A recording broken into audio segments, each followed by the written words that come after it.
From Taiwan, I'm Laurel Stewart with news from here in Taiwan and around the world. Taiwan's Defense Ministry held a military carnival in Taipei on Sunday to showcase the armed forces. But controversy is brewing after the Premier's announcement last week that the government's budget for next year won't include more money for military pay. Alan Liu has more. Under the blazing sun, Air Force Academy cadets came out in force in Taipei's Xinyi district, showcasing their musical talents. It's a campaign to get the public more acquainted with the military. Taiwan's Marines, also there, with a mini version of their grueling Road to Heaven obstacle course. This is the Defense Ministry's Military Carnival, held to celebrate Armed Forces Day on September 3rd.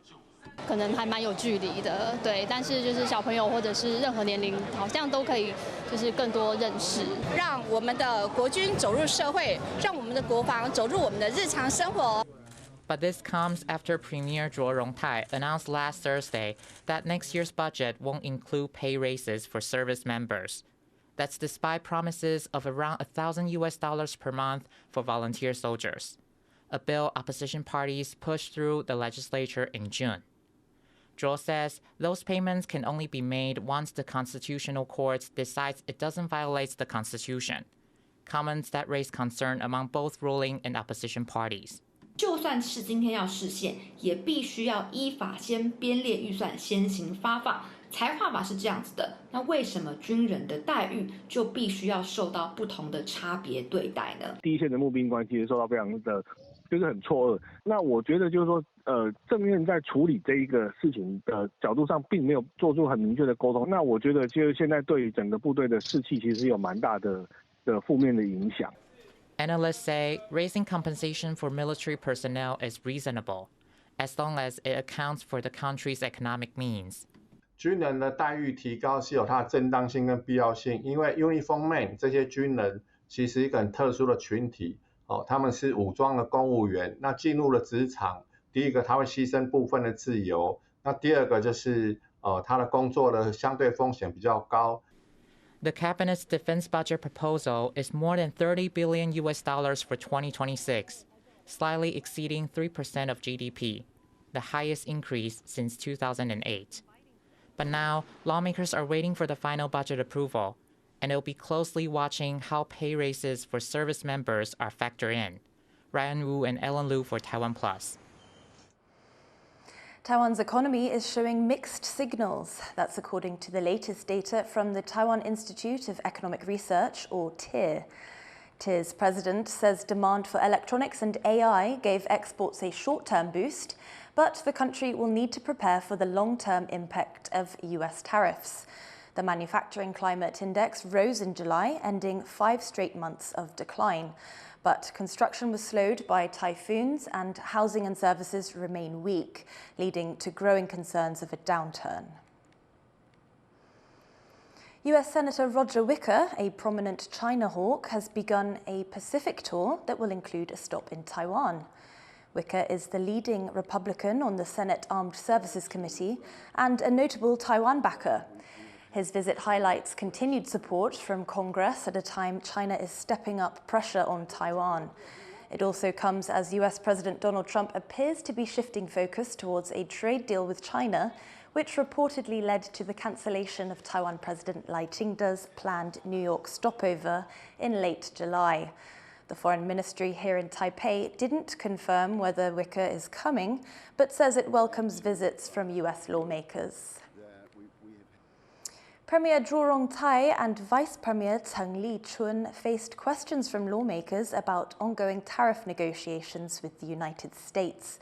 Zhuo says his main goal is to lower Taiwan's tariff rate, currently 20%, and he revealed that talks with the US had been continuing as recently as last week. For more on this, we turn to Chris Gorin, live in our Taipei newsroom. Chris, what exactly were the Premier's goals, and what did we learn about the talks? Well, as you said, Laurel, Premier Zhuo reiterated some of the government's key goals as it continues its negotiations with Washington on tariff rates. Now, those include, first, to lower the current tariff rate down below 20%. Second is to include the as yet unannounced semiconductor tariffs, often referred to as Section 232, in any overall tariff agreement. And third is to avoid having new tariff rates stack on top of old ones, bringing that tariff rate up even higher. Now, Vice Premier Zheng, who is also leading the negotiation team, said that these negotiations are active and revealed that they had a call with their U.S. counterparts as recently as last Friday. Now, the Premier also says that both law and diplomatic practice require them to keep these negotiations confidential until a final deal is reached, at which point it will be presented to the public and also brought to the legislature for a vote. But opposition lawmakers have expressed criticism of the process, calling it or saying that it lacks transparency, and also that Taiwan's tariff rate is higher than some neighboring countries. 在野党完全看不懂执政者今天的谈判如此的失败。日本、韩国、台湾最大的竞争者都是15%的上限。 天花板，因为他们已经达成协议，我们20%是地板，我们还在努力争取更合理的税率。 So just a little over 2 weeks into living with this 20% tariff, you can see some concern really coming to the surface, not only about overall tariff rates, but relative tariff rates as well.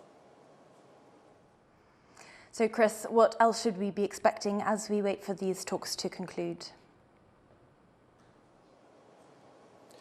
Well, the government was out in full force today while the premier was in the legislature answering questions. President Lai Ching-te was in the presidential office meeting with agricultural trade groups and trying to tout the government's program of nearly $600 million to provide relief to that industry as part of a broader overall relief plan related to U.S. tariffs.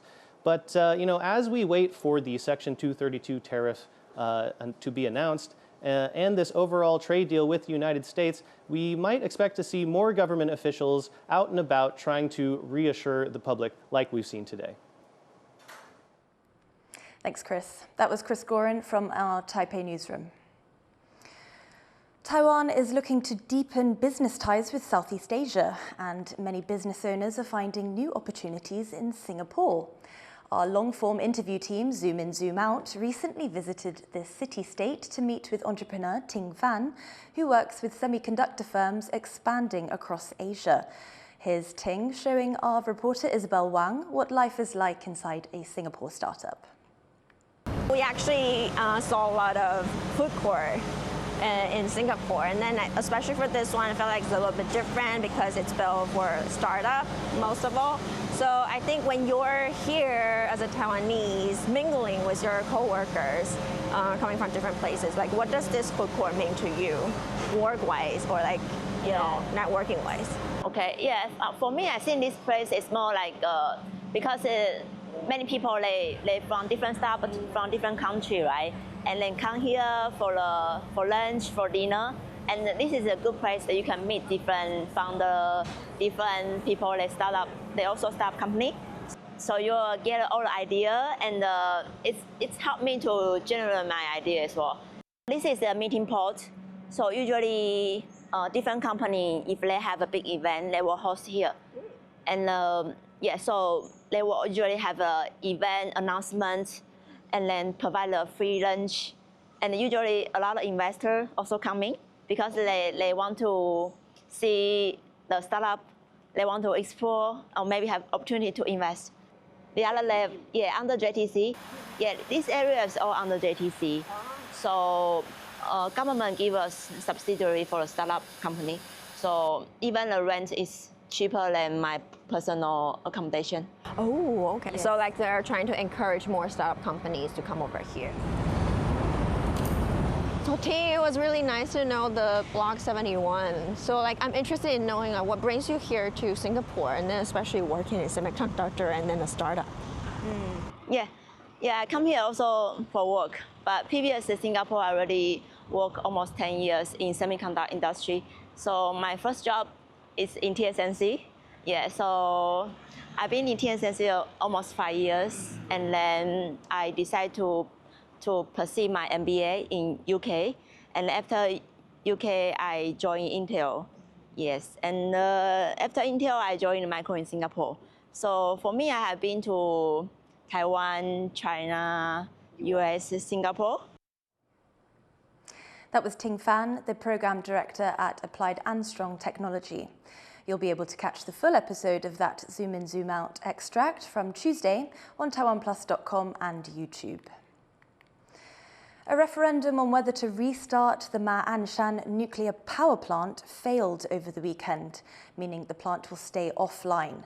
But as Irene Lin reports, existing nuclear waste is still an ongoing issue.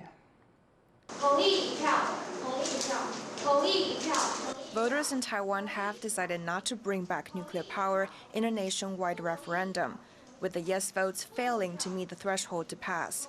Still, the number of votes cast in favor was almost triple the number of votes against, indicating strong public support for the energy source. Now, with President Lai Ching-te saying he will not rule out the possibility of a nuclear comeback in a response to the referendum result, and the legislature passing an amendment to allow a 20-year extension on nuclear power plant licenses this May, some practical problems are back in the spotlight. 他要是说要延役20年，他第一件事情必须要把他的燃料池清出来，他清出来要马上要摆在外面的干储嘛，然后他还有一个核能的一个隔绝的就避邻措施的一个空间，所以他至少要买现在所需求好几倍大的土地。 For the past decades, the highly radioactive spent fuel rods have been stored in these pools inside the plants, while low-level radioactive waste, such as contaminated construction materials, have been stored in the plants and on the outlying Orchid Island. Taiwan's state-run power company, Taipower, has a plan to build more dry storage facilities on site, as the current ones reach capacity. One pro-nuclear environmental group says the issue could be easily resolved. 我们全台所有的高阶核废料，之前有人评估大概花7公顷的土地就可以做。我们全部4个电厂的占地大概是1100公顷，就算是11公顷，你也只要花1%的厂区的土地来做规划就可以了，技术上不是问题啊。But the anti-nuclear camp says it's not just about space. There are also maintenance problems. Dry storage facilities last 4 or 5 decades, after which they run the risk of radiation leaks. 因为其实我们现有的钢筋水泥，其实它能够撑的安全年限也差不多就是40-50年，它就会开始产生裂缝。所以其实到40-50年之后呢，干式储存它就可能需要换桶，然后它的外表的钢筋水泥的这些建筑物可能也都需要重修。所以其实当你干式储存，你每换一次桶的时候，就是增加辐射外泄的风险。所以那换桶的次数其实是越少越好。However, dry storage is only a temporary solution, and there are no laws to decide where to dispose of the spent fuel permanently. As discussions around Taiwan's nuclear energy policy continue, waste management will continue to be a big issue, likely for generations to come. Hank Xu and Irene Lin for TaiwanPlus.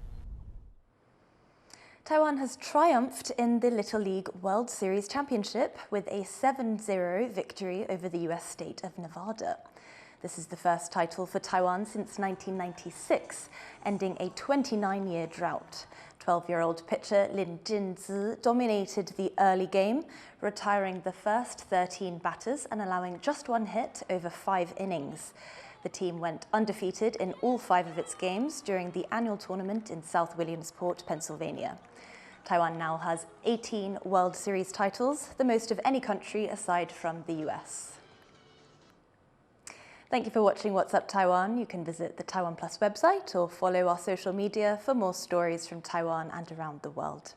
Finally, let's head over to Chile to meet Naruto, a police station's official mascot. I'm Laurel Stewart. Take care and see you next time.